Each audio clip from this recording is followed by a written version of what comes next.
compêndio de 623 leis. O judeu ortodoxo segue essa lei e somente isso.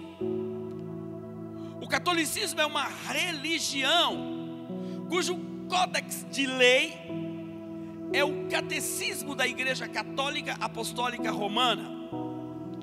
Um livro de mais de 700 páginas, onde estão todas as regras que o católico deve seguir para ser chamado de católico. A Umbanda tem regras rígidas. São os livros sagrados de Umbanda, que todo umbandista deve ler e deve seguir para estar de acordo com a sua fé. O mormonismo, a Igreja de Jesus Cristo dos Santos dos Últimos Dias, tem o livro de Mórmon, onde todos os mormons devem seguir para estar de acordo com a religião. O islamismo tem o Alcorão, um livro de regras, onde todo muçulmano deve seguir para estar de acordo com as regras da religião. Existem os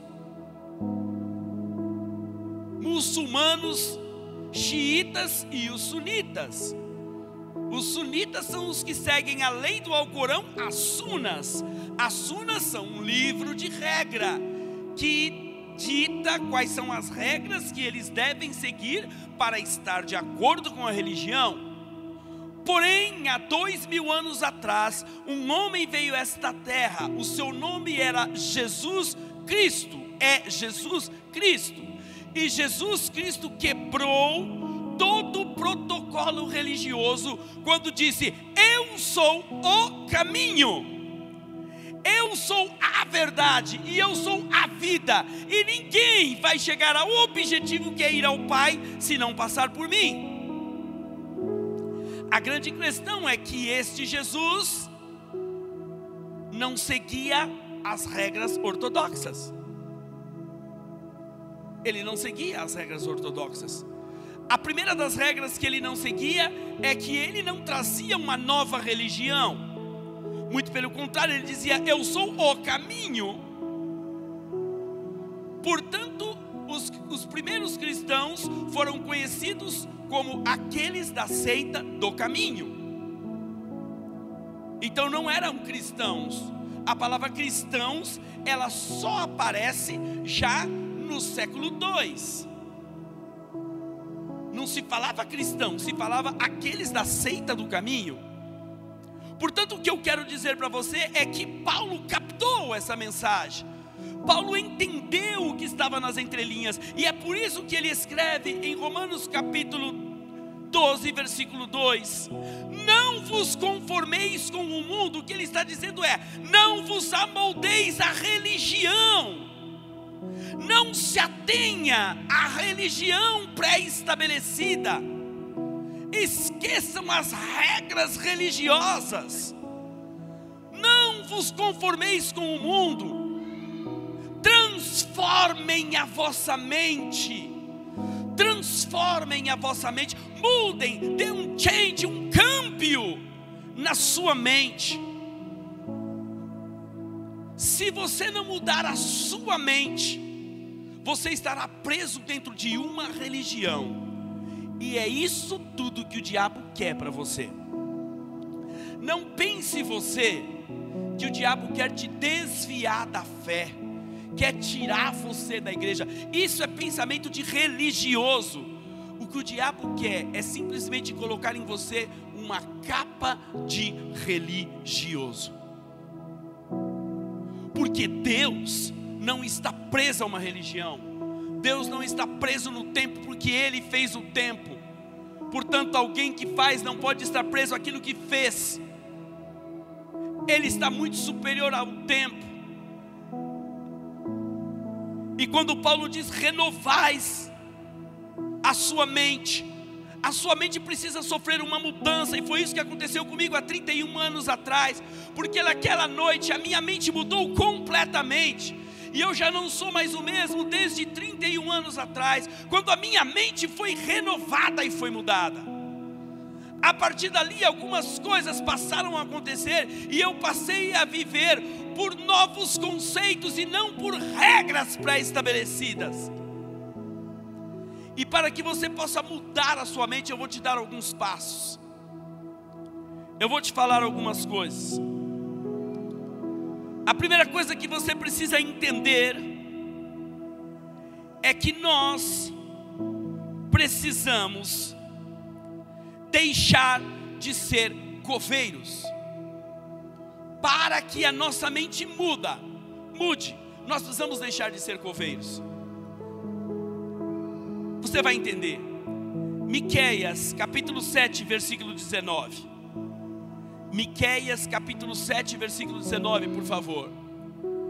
Tornará a apiedar-se de nós, subjugará as nossas iniquidades e lançará todos os nossos pecados nas profundezas do mar. Quem aqui já passou pelas águas do batismo, levanta a mão, por favor. Muito bem. Então eu tenho uma notícia para dar para vocês. Se vocês se recordam dos pecados que vocês cometeram no passado, vocês estão sendo coveiros, ressuscitando defuntos que nem Deus se lembra mais. Há pessoas que estão presas num passado tão distante que Deus não se lembra, mas você, porque o diabo te joga a sugestão na mente, se lembra. Esqueça o passado. Ele ficou para trás. A Bíblia está dizendo que Ele jogou os nossos pecados nas profundezas do mar. Mas tem pessoas que se lembram, mas eu já fui. Deus esqueceu. Renova a sua mente. Se a sua mente não estiver renovada, como é que Deus vai colocar algo novo? Como é que Ele vai colocar algo novo? Deixa de ser coveiro. Aprenda a perdoar. Se você fez algo contra mim e eu decido te perdoar, mas amanhã eu relembro daquilo que você fez, eu não te perdoei. Eu estou desenterrando esqueletos que já estão secos e que não podem ser levantados. Portanto, se você perdoou, esqueça. Se você foi perdoado, esqueça. Estão nas profundezas do mar.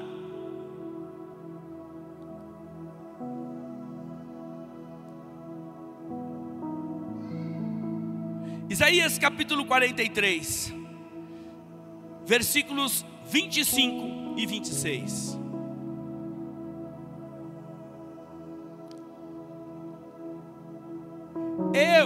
Eu mesmo sou o que apaga as suas transgressões por amor de mim, e dos teus pecados eu não me lembro.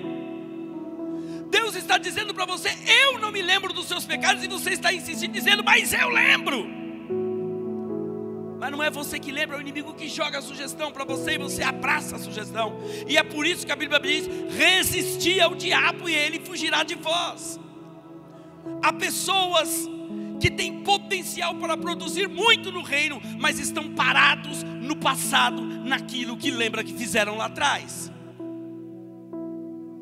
Quando Deus já te perdoou e está com todas as estratégias para entregar na sua mão, mas você está olhando naquilo que você fez há muitos anos atrás. Mas Senhor, o Senhor está dizendo: eis que faço algo novo. Estou te entregando algo novo, é de agora. O grande problema é que nós não estamos na mesma sintonia de Deus. Nós insistimos em ficar olhando para trás, quando Deus migra apenas para frente. Ele não retorna um dia sequer. Ele não retrocede um dia sequer. Um dia sequer.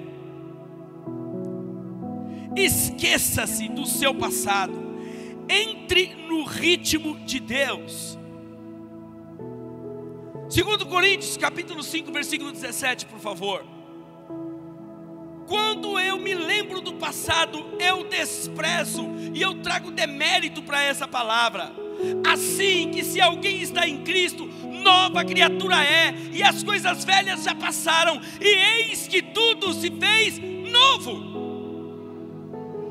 Mas se eu olho para trás, para aquilo que eu fiz, eu estou colocando em descrédito isso, e novamente eu crucifico Jesus. E aí começa a fazer sentido a frase inicial do pastor Luiz Carlos: eu prefiro ser essa metamorfose ambulante do que ter aquela velha opinião formada sobre tudo. Você começa a entender então o porquê dessa frase. Porque dentro de uma velha opinião, eu fico amarrado a conceitos teológicos, regras que vão dirimir como é que eu devo servir, onde eu devo ajoelhar, que roupa que eu tenho que vir para a igreja, que cabelo é o padrão, se as minhas unhas são pintadas ou não, se o meu brinco pode ser branco ou amarelo, se eu posso ou não usar um diadema na cabeça. E Jesus Cristo está dizendo: eu sou o caminho. Mas eu crio para mim regras para que eu possa seguir, quando Jesus não deixou nenhuma dessas regras.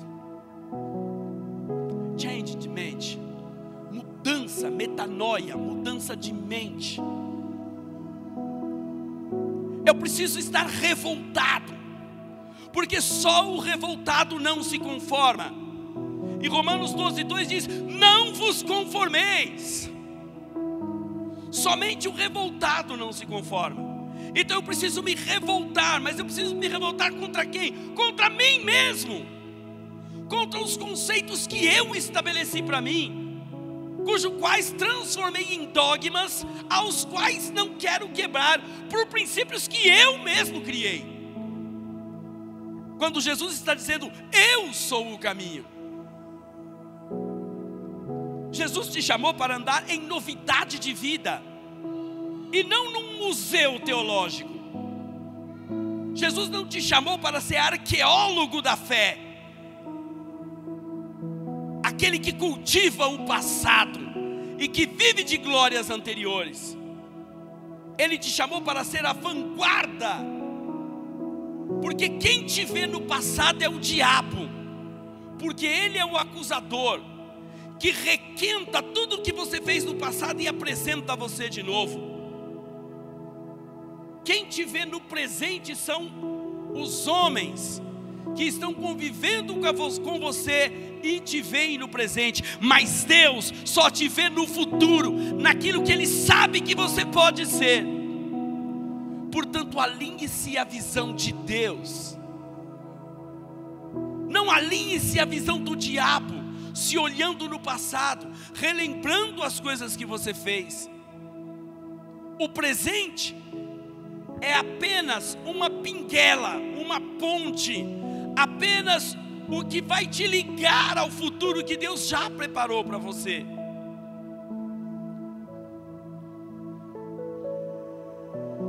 Lembre-se de que a régua para o seu perdão é você mesmo. Eu não estou pregando para pessoas que estão na sua casa, porque Deus, não sendo fofoqueiro, não fala de quem não está presente para se defender. Portanto, essa pregação é para você. E o que o Senhor está dizendo é que a régua para que você receba perdão está em você mesmo. E eu provo para você dentro da Bíblia. Por favor, coloca Mateus capítulo 6, versículo 14. Por gentileza. Mateus capítulo 6, versículo 14. Diz o seguinte: porque se perdoardes aos homens as suas ofensas, também o vosso Pai Celestial vos perdoará a vós. Você percebeu que há uma condicional neste texto? Quem gosta de língua portuguesa, fazendo uma análise sintática do texto apresentado no telão, vai entender que, porque se, a palavra se é uma condicional, Ou seja, caso você faça a segunda parte, a primeira parte tem validade. É uma condicional. Então, se perdoardes os homens das suas ofensas, o Pai Celestial te perdoa. Isso me impele a dizer que, além de condicional, ela é proporcional. E o que eu quero dizer com isso? Na mesma medida que você perdoar, você abre espaço para receber perdão. Por que é que isso está escrito na palavra? Para que nós não venhamos nos esconder nos recônditos e confortáveis lugares da hipocrisia, onde eu recebo perdão, mas não perdoo, onde eu sou perdoado, mas não libero perdão, onde eu recebo os benefícios, mas não passo nada, retenho tudo para mim. Portanto, agora eu tenho uma condicional, porque um pouco antes deste versículo, nós estamos aqui exatamente o capítulo 6 de Mateus, é o capítulo onde eu tenho a oração que Jesus ensinou. E lá eu tenho uma outra condicional que diz: perdoa as nossas ofensas, assim como, olha a condicional de novo, assim como, na mesma medida que, tal qual, do mesmo jeito, da mesma forma, perdoa as nossas ofensas, na mesma medida que nós perdoamos aqueles que nos ofendem. Portanto, se eu não recebo perdão, é exatamente porque eu não tenho a capacidade de dar perdão. Porque quando eu sou um bom perdoador, eu sou um excelente perdoado. Mas para que eu possa perdoar, eu preciso renovar a minha mente. Porque se você não tem uma mente renovada, e um pregador começa o sermão citando uma frase de Raul Seixas, você sai da igreja. Não, eu não vou. Ele está trazendo coisa do diabo. Raul Seixas é do diabo. Eu não estou dizendo que não é. Mas quando você tem a mente renovada, você vai entender que nem o Raul Seixas, nem o Marilyn Manson, nem Ozzy Osbourne, nenhum deles, mesmo a serviço de Satanás, foi capaz de criar uma letra sequer, porque o diabo não tem poder de criação. A criação vem só de Deus. O que eles fazem é apenas perverter a criação. Mas criar, esquece. Mas isso só descobre quem está com a mente renovada. Só descobre quem está com a mente renovada. Então, quando o Raulzito diz: eu prefiro ser essa metamorfose ambulante, ele está parafraseando Paulo, que diz: não vos conformeis com o mundo, mas transformai-os pela renovação da sua mente. Não tenham aquela velha opinião formada sobre tudo, mas renove, seja uma metamorfose ambulante. E por que é que você tem que ser uma metamorfose ambulante? Eu vou te explicar dentro da Bíblia, não se preocupe. Não são palavras que estão saindo da minha mente. Por favor, coloque na tela Lamentações, capítulo 3, versículos 22 e 23. Lamentações de Jeremias, capítulo 3, versículos 22 e 23. A misericórdia do Senhor são a causa de não sermos consumidos, porque as suas misericórdias não têm fim. E agora, para você entender, novas elas são cada manhã, e grande é a sua fidelidade. Portanto, Deus se renova todos os dias. E você está preso há 30 anos atrás. Você está 30 anos atrasado. 30 anos atrasado, preso a algo que aconteceu há 20, 30 anos atrás. E Deus já andou 30 anos para frente. 30 anos para frente. Está muito lá na frente. Muito lá no fim. Isaías capítulo 43 diz o seguinte: eis que faço uma coisa nova, está saindo à luz agora. Eu não fiz antes para que ninguém pudesse dizer, isso eu já sabia. Todos os dias de manhã Deus se renova. Todos os dias de manhã. A grande questão é a seguinte: eu falava isso agora enquanto dava aula aqui com 4 alunos na sala de aula. O que para mim não tem problema, eu dou com a mesma alegria, o mesmo entusiasmo se eu tivesse lá 100 alunos. O prejuízo é de quem não foi. O prejuízo não é meu. Eu estou com a minha mente renovada. Eu entendo que Deus tem um propósito para cada um de vocês, mas esse propósito só será cumprido quando nós tivermos a consciência. Quem tem uma Bíblia aí, por favor, para me emprestar? Uma Bíblia. Quando nós tivermos a consciência de que este livro não é apenas um livro ritualístico, em que uma vez por semana um reverendo o abre e dele extrai algumas palavras que sirvam para o nosso conforto ou até para a nossa disciplina, e que durante 1h30 eu ficaria então sobre a égide das palavras deste livro, mas que após esta 1h30 de culto, este livro então deverá ser guardado para ser sacado do fundo da gaveta onde ele fica e ser novamente aberto como um ritual, de forma ritual.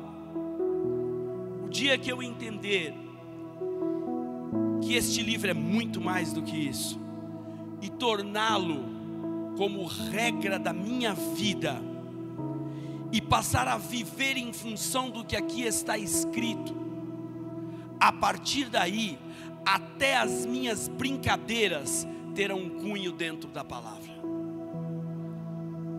A partir daí, até aquelas coisas que são as mais banais possíveis, eu conseguirei correlacionar com algo que está escrito aqui.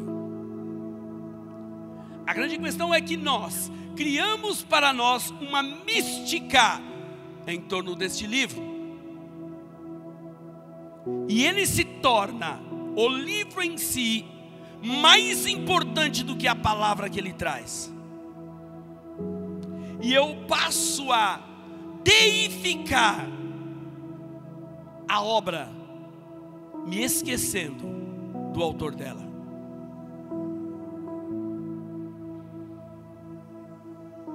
Eu abro a minha Bíblia num salmo de proteção e deixo ela lá pegando poeira, quando aquele salmo tinha que estar dentro do meu coração, porque é isso que está escrito aqui: a tua palavra escondi no meu coração, para não pecar contra ti. Enquanto eu não renovar a minha mente, conforme disse o apóstolo Paulo, parafraseado por Raul Seixas, deixa isso claro, eu não conseguirei acessar os segredos mais recônditos que a Bíblia me traz, e serei apenas um leitor de meras palavras bonitas que estão neste livro. Mas este livro está muito, muito, muito além de ser um livro de palavras bonitas. Esse é um livro de regras de vida. Aqui eu tenho as regras da vida. Já estou terminando, fiquem tranquilos. Aqui eu tenho as regras da vida.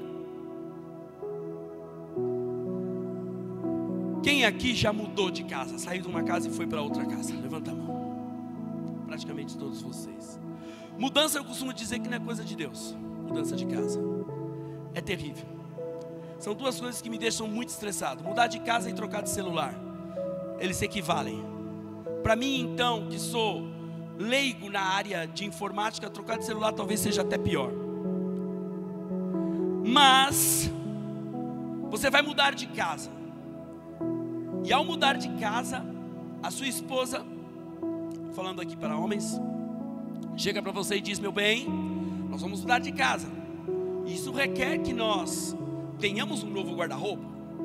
Esse guarda-roupa aqui é um guarda-roupa velho. É um guarda-roupa velho. E você sabe que guarda-roupas velhos, eles não são legais. Então vamos comprar. Aí você vai lá nas Casas Bahia, na Magazine Luiza, na loja que for do seu agrado, e lá sua esposa encontra aquele guarda-roupa de 16 portas, 12 espelhos, 18 gavetas, e ela diz: é esse. E você diz: mas tem que ser esse? Ela diz: sim, eu quero esse. Esse vai caber certinho naquela parede do nosso quarto. E você compra aquele guarda-roupa. E o guarda-roupa chega na sua casa. E chega lá 26 caixas separadas, madeiras infinitas. E você olha para aquilo e diz: meu Deus do céu. Mas junto com ele vem um manual. Vem um manual. Naquele manual estão escrito o número das peças. E em cada uma daquelas 2.432 peças tem um número também. E o manual vai explicar: peça 1 se encaixa com peça 423, que se encaixará com a peça 292. As 3 juntas farão junção com a peça 24. E você então passa a fazer um exercício de Lego por 3 longos dias, consultando o manual e montando o guarda-roupa. E ao longo de 3 dias, quando você olha, você diz: eu não sou fácil. Aí está a minha obra, o guarda-roupa montado, perfeitamente ajustado, portas abrindo e fechando, gavetas que correm macio. Você diz: ah, como eu sou bom. Mas o tempo passa, e aquele guarda-roupa está lá. E o tempo passa, e alguns anos depois, o Senhor te abençoa e você compra uma casa nova. E agora é hora de mudar, e o guarda-roupa ainda está bom, mesmo após 10 anos, você comprou uma coisa de qualidade. Então você diz: então agora eu vou desmontar. Mas aí você diz: onde está o manual? O manual se foi. Ao longo de 10 anos, o manual se perdeu. Mas você diz: eu vou desmontar, não tem problema. E você desmonta todas as 2.423 peças, coloca elas agora dentro daquele caminhão. E quando você chega na sua nova casa, você tem agora 2.423 peças no chão, sem o manual. Como é que faz agora para montar? Aí você percebe que você não é tão bom, porque o que está faltando? O manual. Era no manual que estava escrito que a peça tal encaixa com peça tal, que juntando as duas vai dar uma terceira que encaixa com tal. E você monta o guarda-roupa. Ao final de 12 dias, você monta o guarda-roupa e percebe que ele está todo torto.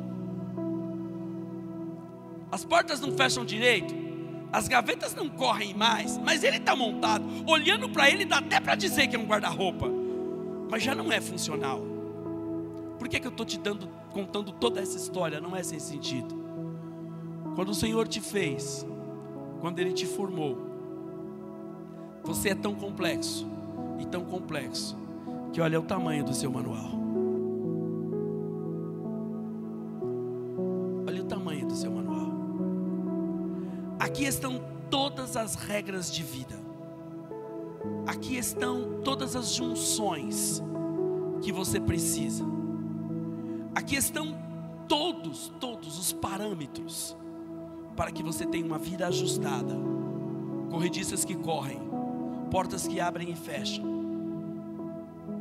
Aqui estão todos os parâmetros para que a sua vida não fique torta, para que não sobre parafuso no final da montagem. A grande questão é que ao longo do tempo, nós desprezamos o manual. Ele já não faz mais sentido para a gente. E por termos desmontado a nossa própria vida, não sabemos como juntar de novo. Porque o manual se renovou, mas nós estamos ainda com aquela mentalidade de quando compramos o guarda-roupa. Mas o manual já está muito à frente. Mas se você todos os dias tivesse pego o manual e desse uma relembrada nele, a montagem do seu guarda-roupa estaria na sua mente muito fácil. Você entenderia exatamente quais são as peças. Os parafusos fariam sentido para você, porque todos os dias o manual se renova, e se você se renova junto com ele, você está na mesma sintonia. Ele nunca migrará para trás, ele nunca voltará. O manual sempre te colocará na frente. Deus nunca volta um passo, pelo contrário, ele sempre avança para o que está adiante de vós, adiante de você. Mas quando nós insistimos em ficar com a mesma mentalidade de 30, 40, 50 anos atrás, para Deus nós cheiramos mofo, porque nós somos velhos espiritualmente. Não existe velho de idade para Deus. Eu provo para você. Quando Deus chama Abraão, Abraão tem exatos 75 anos, está em Ur, e Deus em Gênesis capítulo 12 chama Abraão, ele tem 75 anos, e Deus promete para Abraão: eu vou te dar um filho. Um homem de 75 anos cuja mulher era estéril.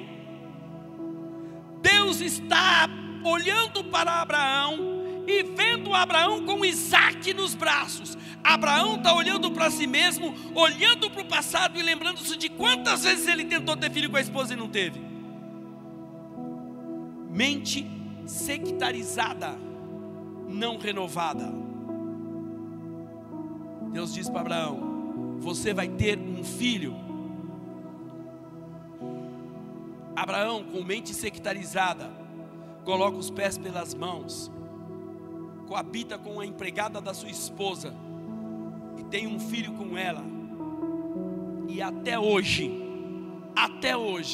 os filhos de Israel pagam o preço por isso. Abraão tinha 99 anos, Sara engravida de Isaque. O que eu quero te dizer com isso? Quando Deus chama Abraão, Deus quer dar um presente para Abraão quando ele tiver 100 anos. E Abraão não entendeu. Isaque era o presente de 100 anos que Deus queria dar para Abraão, porque ele tinha 75 quando Deus o chama, e agora ele tem 99 quando a esposa engravida. 9 meses, Abraão faz aniversário de 100 anos, Isaque nasce. Se Abraão estivesse com a mente renovada, para e passo com Deus, ele teria entendido tudo isso. E nós não teríamos na Bíblia a figura dos ismaelitas. O que eu estou querendo dizer para você é que viver com a mente no passado é como andar numa bicicleta em que as rodas são sextavadas. Você não vai conseguir andar? Vai conseguir andar, mas a roda sextavada vai te dar um trabalho. Você vai ficar pulando. Para você conseguir andar 100 metros, você vai ter que pedalar tanto. Mas se a sua mente é renovada, a renovação da mente vai polir os cantos da roda e ela vai ficar redonda. E aí você vai chegar muito mais longe com muito menos esforço. Não sei se você entendeu. Eu não sei se você entendeu. Mas o que o Senhor está dizendo é: seja uma metamorfose ambulante. Não tenha a velha opinião formada sobre tudo. Renove a sua mente. Não se conforme com o mundo, mas renoveis a sua mente. Mas claro que isso eu não consigo ser. Eu não consigo ser. Portanto, eu quero que você fique de pé por favor.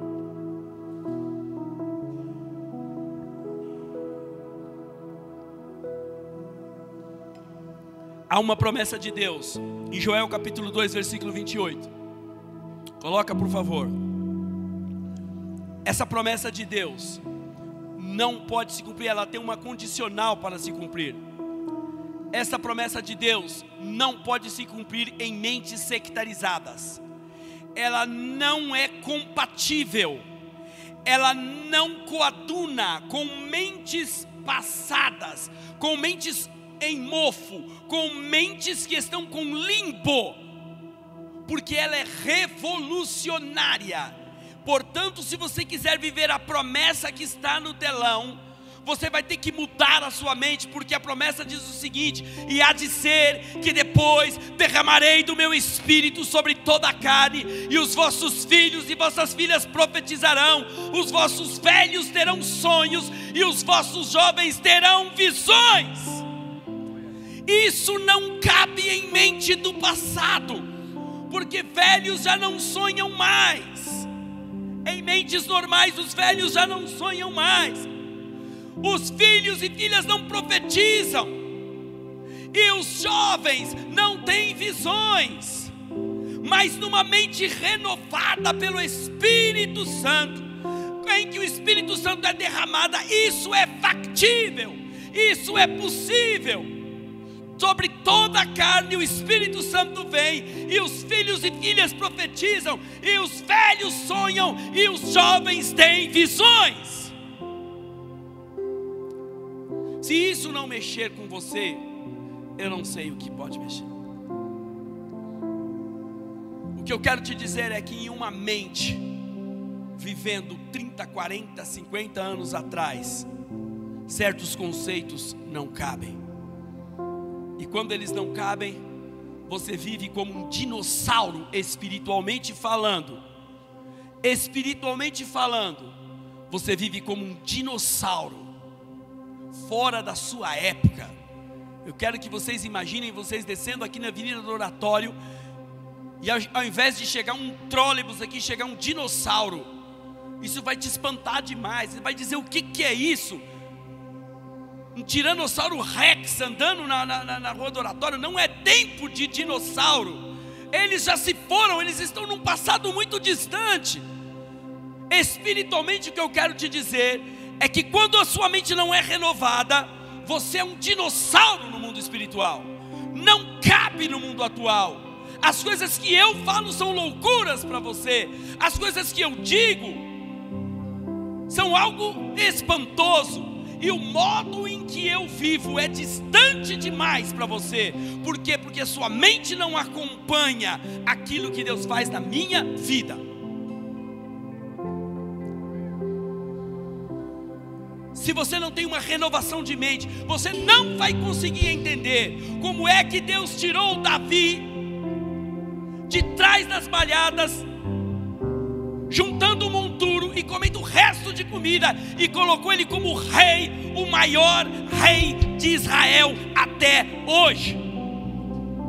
Se a sua mente não for renovada, a mente de Mical não era renovada, ela não conseguiu alcançar isso, e por isso ela foi amaldiçoada com a infertilidade. Se a sua mente não for renovada, você não vai conseguir entender como é que Deus me tirou do fundo da favela do Heliópolis, não tendo banheiro no barraco em que eu morava, e me colocou hospedado no Marriott Ásia, na Turquia, um hotel 6 estrelas. Você não vai conseguir entender isso. Não vai conseguir entender. Você vai dizer que é presunção da minha parte, porque foi isso que Mical falou de Davi. Ela olhou e falou: exibidinho, olha lá, dançando de sunga, reizinho, mente sectarizada, amaldiçoada, a esterilidade eterna. Mas quando a sua mente é renovada, você participa da bênção, você se torna candidato a coisas ainda maiores. Portanto, eu venho trazer esta palavra do Senhor para a sua vida. Mude, change, cambie a sua mente. Mude. Mude. Não tenha aquela velha opinião formada sobre tudo. Seja uma metamorfose ambulante. Renove a sua mente. Transforme o mundo pela renovação da sua mente. Senão, você passará por esta breve história da sua vida como alguém que não teve relevância. Esse é o preço para aqueles que não mudam de mente. Passar por uma vida como se não tivesse estado aqui. Feche os seus olhos, eu quero orar por você. Espírito Santo de Deus, eu sei que de mim mesmo eu não tenho absolutamente nada para trazer, mas eu sei que Tu, ó Espírito Santo, tem todas as respostas. Eu sei que eu não consigo convencer ninguém, mas a palavra que eu prego diz que é o Espírito Santo que nos convence do pecado, da justiça e do juízo. Deus, Tu és grande, Tu és eterno e a Tua fidelidade dura para sempre. Que Teu Espírito Santo agora entre nas mentes que estão aqui, e que eles possam entender que a mudança de mente traz em si mesmo a mudança de atitude. Ao mudar a mente, todas as coisas contribuirão e seguirão, pois a mente é a locomotiva dos sentidos. Todos os vagões acompanham a locomotiva. Portanto, uma mente renovada é uma locomotiva com força extra.